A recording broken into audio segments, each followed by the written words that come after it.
केशव अपने घर के पास ही एक किराना दुकान चलाता है। जब उसका बेटा राजू 2 साल का था तभी उसकी धर्मपत्नी का स्वर्गवास हो गया। 4 साल बीत गए। उसने दूसरी शादी नहीं की क्योंकि वो अपने बेटे राजू से बहुत ज़्यादा प्यार करता है और वो उस प्यार को बांटना नहीं चाहता है। बेटे को उसने इतना प्यार दिया कि माँ की कमी महसूस होने ही नहीं दिया। स्कूल की छुट्टी के दिन बेटे को भी अपने साथ दुकान ले जाता। अब उसका बेटा राजू 6 साल का हो गया है। एक दिन अचानक बेटा राजू दुकान के बाहर से चिल्लाते हुए आकर बोला, पापा मेरे पैर में चोट लग गई है, खून भी बहुत निकल रहा है। अपने इकलौता बेटा राजू के मुंह से ऐसे शब्द सुनते ही पिता केशव ने तुरंत अपना दुकान नौकर रामू के भरोसे छोड़कर बेटे को गोद में उठाकर घर से 2 किलोमीटर दूर क्लिनिक तक दौड़ता हुआ पहुंच गया।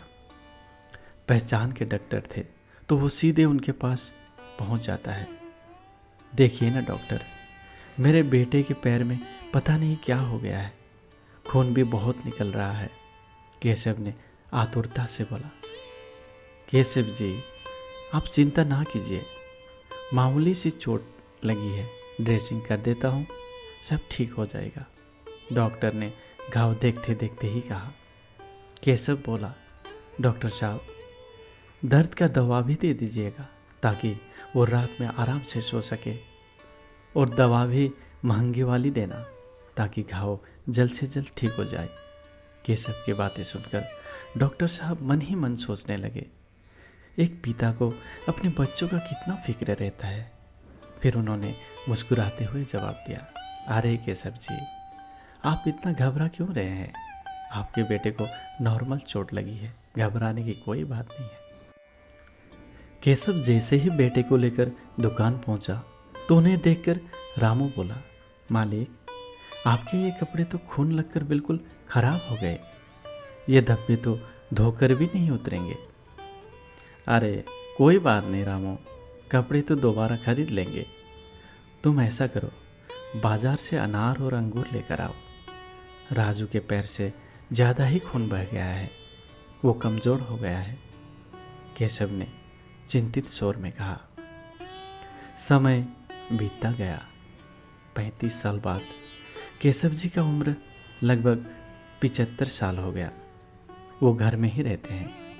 उन्होंने काम से रिटायर्ड ले लिया। उनका गांव भी नगर पालिका बन गया। उनका किराना दुकान भी होलसेल में परिवर्तित हो गया, जो आजकल केशव जी का बेटा राजू अच्छी तरह से चला रहा है। तभी राजू का फ़ोन बजता है।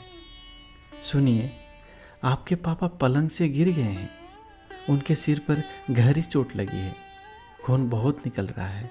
राजू की पत्नी रश्मि फ़ोन पर राजू को कहती है, अरे यार, ये पापा भी, कितनी बार कहा है मैंने कि नीचे सोया कीजिए, पर मेरी सुनते ही नहीं। राजू नाराज होते हुए नौकर से बोला, रामू चाचा, घर जाके पापा को हॉस्पिटल ले चलिए, मैं वहीं मिलूँगा। बूढ़े हो चुके रामू चाचा धीरे धीरे ऑटो वाले को साथ लिए घर पहुँचे। तब तक केशव जी के सिर से बहुत ज़्यादा खून बह चुका था।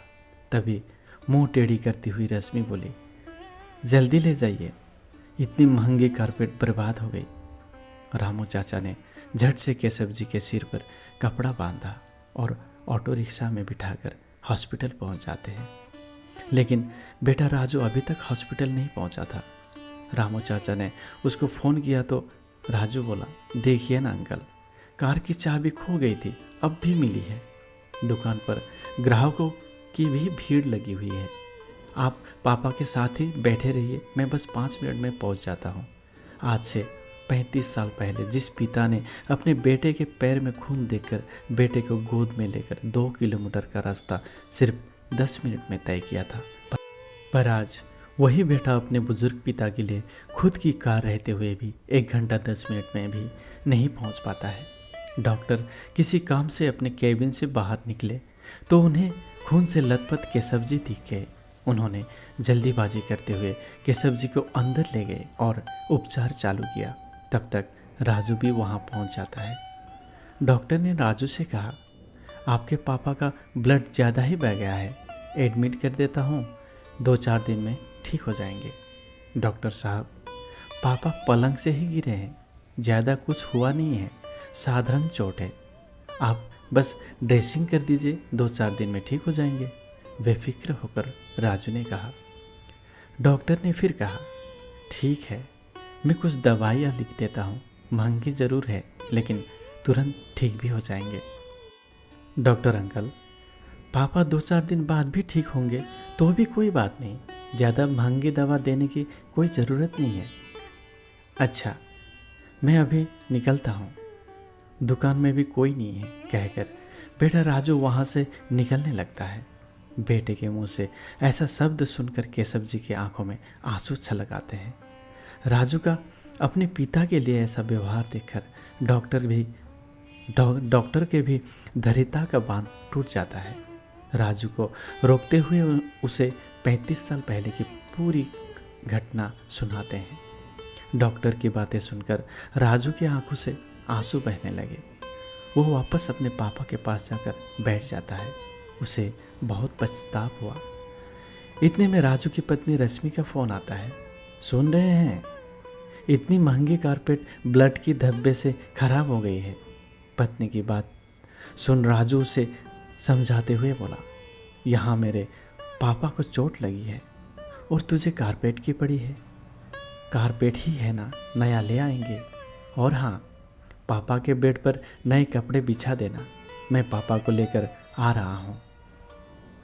कहते हुए राजू ने फ़ोन काट दिया। बेटे के ऐसे शब्द सुनकर केशव जी की आंखों में आंसू भर आते हैं, पर इस बार ये खुशी के आंसू थे। भले ही देर हो, पर आज उन्होंने अपने लिए बेटे का प्यार जो देखे थे, खुशी से उनका दर्द भी कम होने लगा। बेटे का ये अपनापन ने सब कुछ भुला दिया।